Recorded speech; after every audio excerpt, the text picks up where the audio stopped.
शमीर शिब्रा के पास आता है और आकर कहता है कि शिब्रा तुम मेरी मोहब्बत का ये सिला दोगी, मैंने कभी सोचा नहीं था। हाँ, मैं जानता हूँ कि मैंने गलत किया है, लेकिन मेरा अंदाज़ा यानी कि मेरी नीयत बिल्कुल गलत नहीं थी। तुमने तो सारी मेरी हर चीज़ को ख़त्म करके रख दिया है। इसको सुनकर शिब्रा कहती है कि नहीं, मैं मज़ीद तुम पे यकीन नहीं कर सकती हूँ। मेरे लिए तो जो तुमने मेरे बाप का, मेरे घर वालों का, मेरा मान तोड़ा है, ये बहुत बड़ी गलती कर दी है और इस चीज़ की माफ़ी तुम्हें नहीं मिलने वाली है। जिसको सुन के जी आप देखेंगे कि शमीर वहाँ से गुस्से से चला जाता है, क्योंकि कोई कसर मेहरीन ने नहीं छोड़ी है और मेहरीन अभी भी बाज नहीं आ रही है और जाकर कहती है दाऊद से कि बस अब ये एंड है और जल्दी से इनका एंड कीजिए। यानी कि शिब्रा ये मत समझिए कि वो पीछे हो चुकी है, अब हमें अपने तरीके से इन लोगों को उससे पीछे करना है। इस कदर इन लोगों को अज़ियतें दी जाएँ, इस कदर इन लोगों के साथ ज़ुल्म किया जाए ताकि ये लोग हमारी ज़िंदगी से पीछे हो जाएँ, वरना ये लड़की पीछे नहीं हटेगी। ये सांप ऐसा है जो मुझे डसता ही रहेगा। खैर आप देखेंगे कि वो समझाता है उसको कि तुम फ़िक्र मत करो शमीर, अब जो मैं कहूँगा वही करूँगा।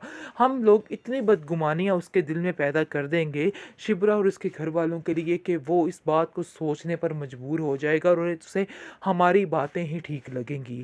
खैर काफ़ी ज़्यादा शिब्रा के ख़िलाफ़ वो करता रहता है और पता नहीं क्या से क्या बातें लेकर बैठ जाता है, लेकिन फिर भी शमीर उसकी एक नहीं सुनता है और कहता है कि नहीं, मुझे इन सब बातों पे बिल्कुल भी यकीन नहीं है, मैं आप लोगों की एक बात नहीं सुनने वाला हूँ। वहाँ से वो गुस्से से चला जाता है तो मेहरीन कहती है कि देख लीजिए अभी भी कुछ नहीं बदला है, सारा कुछ वैसे का वैसे ही है। अभी भी इस बात को समझ ना के शिब्रा और उसकी फैमिली इससे दूर हो गई है तो ये बहुत बड़ी बेवकूफ़ी हो सकती है। हमें बहुत ही अक्लमंदी के साथ सब कुछ करना है। ये सारे काम जो हैं अक्लमंदी के साथ किए जाने वाले हैं। ऐसे ये काम नहीं हल होने वाले, यानी कि सियासत से काम करना होगा।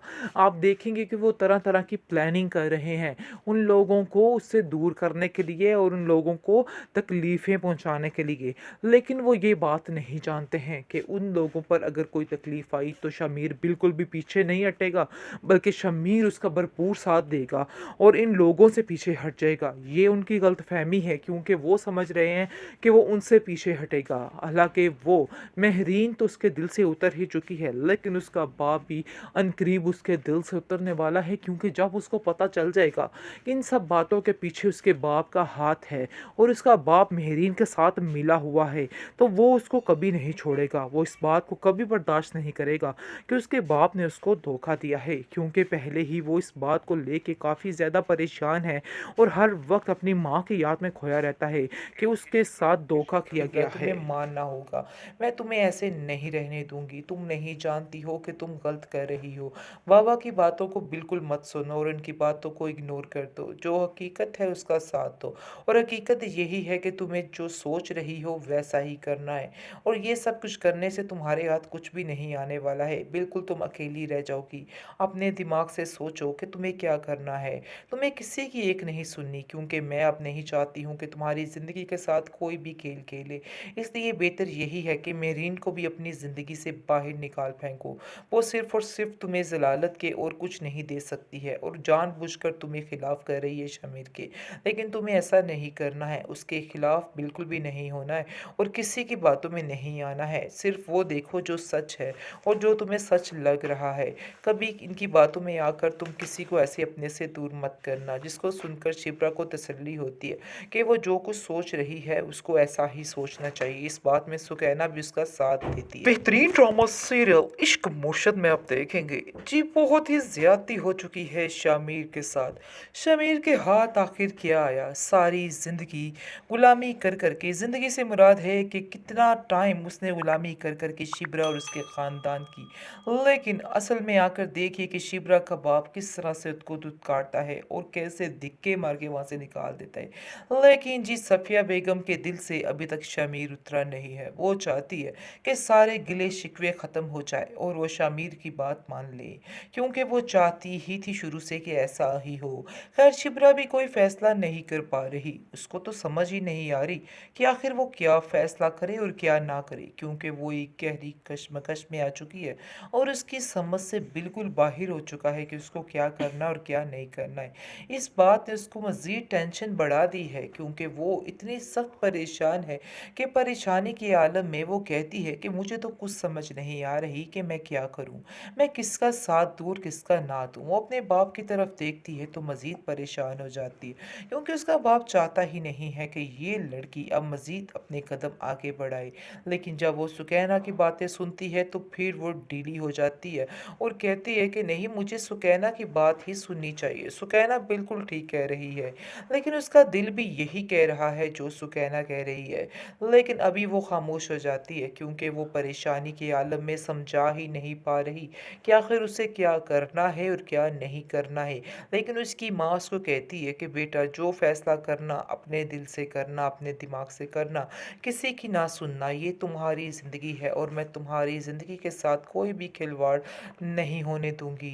तुम जानती हो जैसा कि सुकैना की शादी मेरी मर्ज़ी के ख़िलाफ़ की गई है और मैं बिल्कुल भी राज़ी नहीं थी उस घर में उसे भेजने के लिए, लेकिन उसके नसीब के आगे मैं कुछ भी नहीं कर पाई। लेकिन मैं तुमसे सिर्फ एक बात करूंगी कि तुम्हें अपनी मर्जी करनी है, किसी की कोई नहीं सुननी। तुम्हारे बाप भी आड़े आ गया तो मैं उसको समझा लूंगी और उसको संभाल लूंगी। तुम्हें बिल्कुल भी फिक्र नहीं करनी, किसी की भी फिक्र नहीं करनी है। खैर, काफ़ी ज़्यादा हौसला मिल रहा है, आप देखेंगे कि शिब्रा को इस बातों का, और वो खामोश हो जाती है। लेकिन मेहरीन से जैसे ही उसकी मुलाकात होती है तो मेहरीन उसको कहती है कि बस अब ये काम ख़त्म करो, यानी कि जितनी जल्दी हो सके। मैंने तो तुम्हारे बाप के बारे में सुना था कि वो बहुत ईमानदार इंसान है। आखिर कैसे वो इसको अपना दामाद बना सकता है, कैसे शमीर के साथ तुम्हारी शादी करवा सकता है।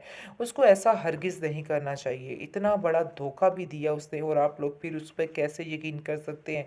जिसको सुनकर शिप्रा कहती है कि ये आपका मसला नहीं, ये हमारे घर का मसला है और मैं आपको बिल्कुल भी हक नहीं देती कि आप मेरे घर के मसलों में कुछ भी बोलें। दूसरी तरफ सुकैना की कॉल आती है जी और कहती है शिप्रा को कि शिप्रा, तुम्हें मानना होगा, मैं तुम्हें ऐसे नहीं रहने दूंगी। तुम नहीं जानती हो कि तुम गलत कर रही हो। बाबा की बातों को बिल्कुल मत सुनो और उनकी बातों को इग्नोर कर दो। जो हकीकत है उसका साथ दो, और हकीकत यही है कि तुम्हें जो सोच रही हो वैसा ही करना है। और ये सब कुछ करने से तुम्हारे हाथ कुछ भी नहीं आने वाला है, बिल्कुल तुम अकेली रह जाओगी। अपने दिमाग से सोचो कि तुम्हें क्या करना है। तुम्हें किसी की एक नहीं सुननी, क्योंकि मैं अब नहीं चाहती हूँ कि तुम्हारी ज़िंदगी के साथ कोई भी खेल खेले।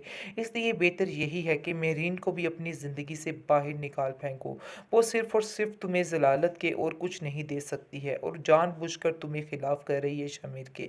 लेकिन तुम्हें ऐसा नहीं करना है, उसके खिलाफ़ बिल्कुल भी नहीं होना है और किसी की बातों में नहीं आना है। सिर्फ़ वो देखो जो सच है और जो तुम्हें सच लग रहा है। कभी इनकी बातों में आकर तुम किसी को ऐसे अपने से दूर मत करना। जिसको सुनकर शिप्रा को तसल्ली होती है कि वो जो कुछ सोच रही है उसको ऐसा ही सोचना चाहिए। इस बात में सुकैना भी उसका साथ देती है।